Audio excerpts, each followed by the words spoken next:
അപ്പൊ തുറന്ന് പറയാതെ എങ്ങനെ അദ്ദേഹത്തിന് അറിയാൻ പറ്റും? നിങ്ങളുടെ വീട്ടുകാര് ഇല്ല മേഡം, ഞാൻ പറഞ്ഞിട്ടുണ്ട്. എനിക്ക് വീട്ടിൽ വെച്ച് 6 മാസം കൂടുമ്പോഴേ ചെക്കപ്പ് നടത്തും. 6 മാസം കൂടുമ്പോൾ. അപ്പൊ ഈ ഡേറ്റ് ആകുമ്പോഴേ ഞാൻ ഒരുപാട് തവണ ഞാൻ ചേട്ടൻ്റെ അടുത്ത് പറഞ്ഞിട്ടുണ്ട് ചെക്കപ്പിന് പോകാൻ സമയം. എന്ന് വെച്ചാൽ പെണ്ണ് കാണാൻ വന്നപ്പോഴേ ഇത് അവരുടെ ആൾക്കാരെല്ലാം വന്നപ്പോഴേ എൻ്റെ ഈ സർട്ടിഫിക്കറ്റ് എല്ലാം എടുത്ത് ഹാജരാക്കിയതിന് ശേഷം മാത്രമാണ് എല്ലാം ഉറപ്പിച്ചത്.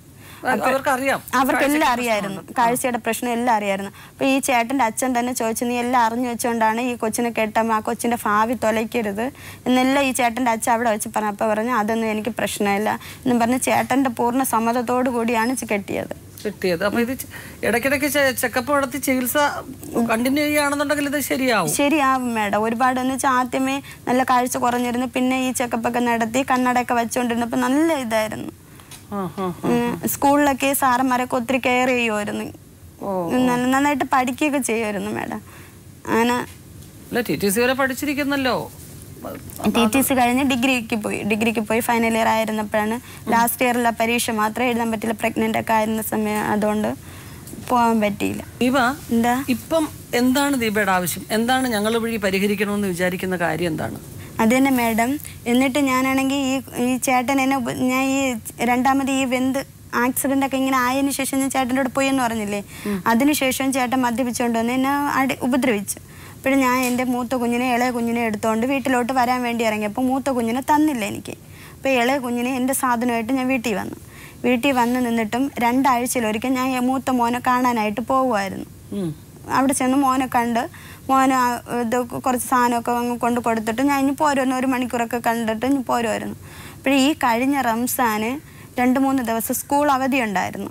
അപ്പോഴും ഞാൻ ചെന്ന് ഞാൻ അവിടെ ചെന്നപ്പോഴും ചേട്ടൻ അവിടെ ഇല്ല, വണ്ടി ഓടാനായിട്ട് പോയിട്ടുണ്ടായിരുന്നു. ഇപ്പം പേരൂർക്കട എവിടെ ഒരു ഡോക്ടറിൻ്റെ കൂടെയാണ് വണ്ടി ഓടാനായിട്ട് പോകുന്നത്. അപ്പോഴും അടുത്ത് ഈ ചേട്ടൻ്റെ വലിയമ്മയുടെ മക്കളൊക്കെ താമസിക്കുന്നുണ്ട്. അപ്പോഴും അവിടെ ചെന്നപ്പോൾ അവർ പറഞ്ഞ് വിനോദ് വരുമ്പോൾ 7:30-8 മണിയാകും, നീ അതുകൊണ്ട് ഫോൺ വിളിച്ച് ചോദിക്കുമെന്ന് പറഞ്ഞു, കൊച്ചിനെ കൊണ്ടുപോട്ടാന്ന്. അപ്പോഴും ഞാനും വിചാരിച്ച് ചേട്ടൻ എന്തായിരുന്നാലും വന്ന് കണ്ട്, അല്ലാതെ അവിടെ നിൽക്കുന്ന കൊച്ചിനെ കൊണ്ടുപോകണം ശരിയല്ലല്ലോ, അതുകൊണ്ട് കണ്ട് ചോദിച്ചിട്ട് കൊണ്ടുപോകാമെന്നും പറഞ്ഞ് ഈ ചേട്ടൻ വരുന്നത് വരെ ഞാൻ അവിടെ ഇരുന്നപ്പം മൂത്ത മോനാണെങ്കിൽ എൻ്റെ കൂടെ വരാനായിട്ട് നല്ല ആഗ്രഹം ഉണ്ടായിരുന്നു. അപ്പം മോൻ ചെന്ന് ചോദിക്കുന്ന അമ്മയുടെ കൂടെ ഞാൻ പോയിട്ടാണ്. ആദ്യമൊക്കെ കുഞ്ഞിനെ വഴക്ക് പറഞ്ഞു, പിന്നീടായപ്പോഴും അമ്മയോട് ഈ ചേട്ടൻ്റെ അമ്മയോട് ചോദിക്കുന്നു, 2 ദിവസം ഇനി പോകണ്ടല്ല, കൊച്ചിനെ വിട്ടിട്ട് അവൾ ഞായറാഴ്ച കൊണ്ടാക്കട്ടെന്ന്. അപ്പോഴും അമ്മയും പറഞ്ഞ് വിടാൻ പറഞ്ഞു, കാരണം അവർക്ക് തൊഴിലുറപ്പിനൊക്കെ പോകുന്ന അവരാണ്. അപ്പോൾ ഈ കുഞ്ഞിനെ നോക്കിക്കൊണ്ടിരുന്ന ശരിയാകത്തില്ല എന്ന് പറഞ്ഞ് ഈ അമ്മയും പറഞ്ഞ് കൊണ്ടുപോട്ടെന്ന് പറഞ്ഞു. അതിനെ ഞാൻ വീട്ടിൽ വിളിച്ച് പറഞ്ഞു, അച്ഛൻ അവിടെ നിന്നൊരു ഓട്ടോ പറഞ്ഞ് വിട്, അപ്പം കൊച്ചിനെ എനിക്ക് തരാമെന്ന് പറഞ്ഞു. അങ്ങനെ പിന്നെ അച്ഛൻ ഓട്ടോ പറഞ്ഞു വിട്ടപ്പോൾ ആരനാട് ജംഗ്ഷനിൽ എന്തോന്ന് വന്നപ്പോഴേ അവിടെ വണ്ടി ബ്ലോക്കായി, വരാനായിട്ട് ഇത്തിരി താമസിച്ച്. അപ്പം അവിടെ ഓട്ടോ വന്നപ്പോൾ 9 മണി എന്തോന്നായി. അങ്ങനെ ഓട്ടോ വന്നപ്പോൾ ഞാൻ ചെന്ന് കൊച്ചിനെ വിളിച്ചപ്പോൾ കൊച്ചിനെ തരൂല്ല, എനിക്ക് മൂത്ത മോനെ കൊണ്ടുപോകാനായിട്ട് തരൂല്ല. അപ്പം ഞാൻ പറഞ്ഞു എൻ്റെ കൂടെ കൊച്ചിനെ വിട്ടില്ല എന്നുണ്ടെങ്കിൽ ഞാൻ ആരനാട് ഉണ്ടെന്ന് കേസ് കൊടുക്കുമെന്ന് പറഞ്ഞു.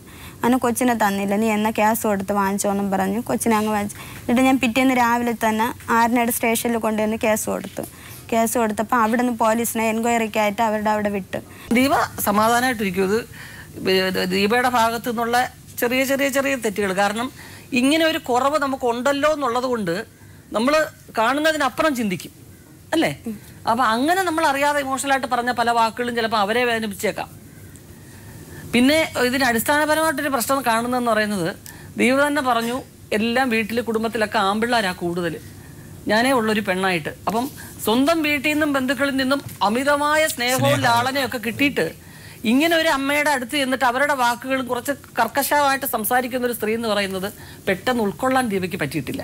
അതൊരു ഏറ്റവും പ്രധാനപ്പെട്ട ഒരു സംഭവമാണ്. മക്കളെ മോളെ എന്നൊക്കെ വിളിച്ച് സംസാരിച്ചു, ആ ഭാഗങ്ങളിലൊക്കെ എനിക്കറിയാം, എന്താ മക്കളെ എന്ന് മാത്രമേ വിളിക്കൂ, അങ്ങനെ പറയുന്ന ഒരു ഏരിയയാണ് നെടുമങ്ങാടൊക്കെ. ഭർത്താവിന്റെ നിയന്ത്രണമില്ലാതെ ജീവിക്കുന്ന സ്ത്രീയാണ്. അതെ, അതുകൊണ്ട് മനസ്സിലാക്കണം. അവര് ഒറ്റയ്ക്ക് കുറെ കാലം കൊണ്ട് ഒറ്റയ്ക്ക് ജീവിച്ചതിന്റെ ഒരു ഡിപ്രഷനൊക്കെ അവർക്ക് ഉണ്ടാവും, മനസ്സിലായില്ലേ? അപ്പം അവരുടെ ബേസിക് ആയിട്ട് നമ്മളിപ്പോൾ സിനിമയിലൊക്കെ എത്രയോ കഥാപാത്രം നമ്മൾ ചെയ്തിട്ടുണ്ട്. അപ്പം മകനായാലും മകളായാലും അവർ ഈ ഫാമിലി ആയിട്ട് ജീവിക്കുന്നു, എനിക്ക് നഷ്ടപ്പെട്ടു പോയൊരു ജീവിതം ആണെന്നുള്ള അവരുടെ തോന്നലിൽ ഇന്ന് കുറേ കുഴപ്പങ്ങളൊക്കെ ഉണ്ടാവും. പക്ഷെ ദീപ ഇത് ഉറപ്പിച്ചോളുക, നമ്മളിപ്പോൾ അവർ വരട്ടെ, സംസാരിക്കട്ടെ, ഒരുമിച്ച് താമസിക്കുന്നുള്ള ആ ഒരു ആഗ്രഹം മാത്രമാണ് ഇപ്പം വിനോദ ദീപ പറയുന്നത്. പിന്നെ ദീപ കുറച്ച് കാഴ്ചയുടെ ഒരു ചെറിയ സംഗതി പറഞ്ഞു, കൊച്ചിലെ എങ്ങാണ്ട് ജന്നി വരുമോ ഒക്കെ ചെയ്ത് അങ്ങനെ കാഴ്ചയ്ക്കൊരു ചെറിയ പ്രശ്നമുണ്ട്. പക്ഷെ അത് ചികിത്സ കൊണ്ട് കുറേയൊക്കെ ഭേദമാവുമെന്നാണ് ദീപ പറയുന്നത്. നോക്കിയായിരുന്നോ വിനോദത്തിൽ? ഒരിക്കൽ ഇവിടെ കല്യാണം കഴിഞ്ഞ ശേഷം വന്ന് പറഞ്ഞായിരുന്നു. അപ്പോഴേ കണ്ണിന് കണ്ണാടി വെച്ച് കഴിച്ചാൽ കാഴ്ച കിട്ടുമെന്ന്. അപ്പോഴേ ഞാൻ കണ്ണാടി ഇത് ടെസ്റ്റ് ചെയ്യാൻ വേണ്ടി കൊണ്ടുപോയി, ഇവിടെയും കൊണ്ടുപോയി. അപ്പോഴവിടെ ചെന്നപ്പോൾ ഇവർക്ക് ഒട്ടും അത് അക്ഷരങ്ങൾ വായിക്കാൻ പറ്റൂല, ഒട്ടും കാഴ്ചയില്ല എന്നാണ് അവർ പറഞ്ഞത്. എന്നിട്ട് ഇവള് തന്നെ എൻ്റെ അടുത്ത് പറഞ്ഞ് ഞരമ്പിന് എന്തോ പ്രോബ്ലം ഉണ്ട്, അത് ഓപ്പറേഷൻ ചെയ്താൽ ഇവള് മരിച്ചു പോകുന്നു ഡോക്ടർ പറഞ്ഞു. അങ്ങനെ പറഞ്ഞു. അതൊക്കെ കല്യാണത്തിന് ശേഷമാണ് പറഞ്ഞിട്ടുള്ളത്, കല്യാണത്തിന് മുമ്പ് പറഞ്ഞിട്ടില്ല. ആദ്യമായിട്ട് ഇവിടെ പെണ്ണ് കാണാൻ പോയപ്പം ഇങ്ങനെ പറഞ്ഞത് BA വരെ പഠിച്ചിട്ടുണ്ട്, ഇത് ദൂര കാഴ്ച ഇല്ല. അപ്പോഴേ സാധാരണ ദൂര കാഴ്ച എന്ന് പറയുമ്പോൾ എനിക്കും ദൂര കാഴ്ച ഇല്ല, അങ്ങനെ അറിയാം. BA പഠിച്ച ഒരു പെണ്ണല്ലേ, അത്രേ ഇവരെ വീട്ടുകാരും ഇവരെല്ലാം പറഞ്ഞിട്ടുള്ളൂ. അങ്ങനെയാണ് ഇത് കല്യാണം നടത്തിയത്. BA വരെ പഠിച്ച പെണ്ണെന്ന് പറയുമ്പം ഇങ്ങനെ വായിക്കാൻ അതൊന്നും അറിയില്ലെന്നറിയില്ല. കല്യാണം കഴിച്ച ശേഷമാണ് ഇതെല്ലാം ഇവക്ക് കാഴ്ച ഇത്രയും കുറവാണെന്നും ഇത് വായിക്കാൻ പറ്റില്ലെന്നും പിന്നെ മറ്റുള്ളവർ പറഞ്ഞാണ് അറിഞ്ഞത്. ഇത് ഇവള് ടെസ്റ്റൊക്കെ എഴുതുമ്പം മറ്റുള്ള ആരോ വായിച്ചു കൊടുത്താണ് എഴുതണതും. അങ്ങനെയാണ് എനിക്ക് കുറേ ഇത് മനസ്സിലായത് കല്യാണത്തിന് ശേഷം. എന്ന് വെച്ചാൽ കല്യാണം കഴിഞ്ഞ് വന്ന 2ൻ്റെ അന്ന് ഇവിടെ എനിക്ക് ആഹാരം കോരിയപ്പം തന്നെ ഈ കറികളൊക്കെ കോരുമായിരുന്നു. അപ്പോൾ ഈ സ്പൂണ് നേരെ കോരുന്നതിന് പകരം ഇങ്ങനെ മറിച്ചിട്ട് കോരി, അങ്ങനെ വെച്ചൊക്കെ ആണ് എനിക്ക് സംശയം തോന്നി തുടങ്ങിയത്. വീട്ടിൽ അമ്മയ്ക്കൊന്നും അറിഞ്ഞുകൂടായിരുന്നു നമുക്ക് ഈ കണ്ണിന് ഇത്രയും പ്രോബ്ലം ഉണ്ടെന്ന്. അങ്ങനെ എനിക്കിത് കുറേശ്ശെ മനസ്സിലായി. അങ്ങനെ വേറെ നാട്ടുകാർക്കൊന്നും ഇത് അറിയാൻ പാടില്ലായിരുന്നു.